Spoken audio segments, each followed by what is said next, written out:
The US as a whole is almost 13% black. Portland, Oregon, below 6% black, similar to San Francisco. The small Oregon town I grew up in was 0.02% black. Given the town's population, that meant 2 people in the whole town. I went to high school in Eugene, which is a little bit more diverse, but I still only had 1 black teacher, 1 black friend. I was raised progressive and thought that I knew everything about race, but I was very ignorant, and I still am. And not just about people of color, but also about whiteness. The words that I use. Why my society and city are structured the way that they are. How I socialize other folks into perpetuating something that really we need to take apart and remake.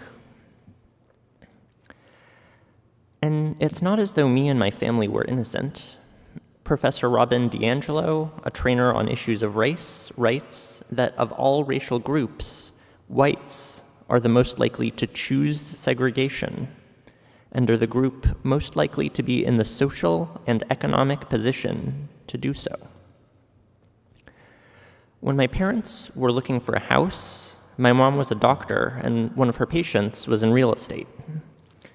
He told my mom that a client wanted a low assessment on a piece of property so that he would be able to sell it to some friends for cheap. And because my mom learned about that backroom deal, my parents were able to swoop in and get the house below market rate.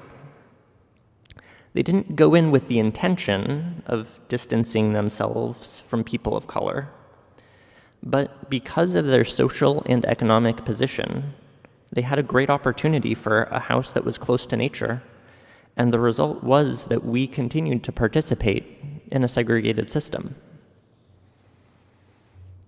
The impact of things like that can span generations. Because we owned our home, we had financial stability. When my mom died, that meant that my dad could spend a lot of time at home taking care of me, rather than having to get an extra job to make ends meet, which helped me do well in school, get into a good college, and get a well-paying tech job. And having part ownership of my family home made it easier for me to do things like open a bank account and access credit. Based on my own experience, it's no surprise that discriminatory housing policies, both historically and today, are a big part of the current racial wealth gap. But when we talk about housing, we don't usually bring in that context. Talking about housing support as welfare makes it seem like a handout, even though white people got housing support that was denied to people of color.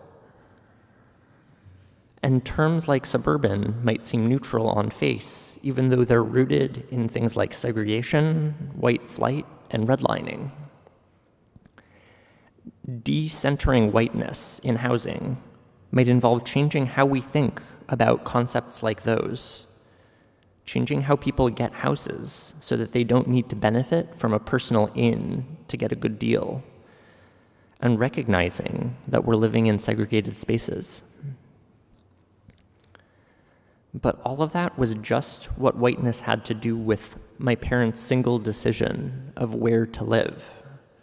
I couldn't even begin to list all of the ways that privilege and whiteness factor into my life, not to mention the work that it will take to decenter whiteness. It's work that will take a lifetime. And it's work that will also take a community.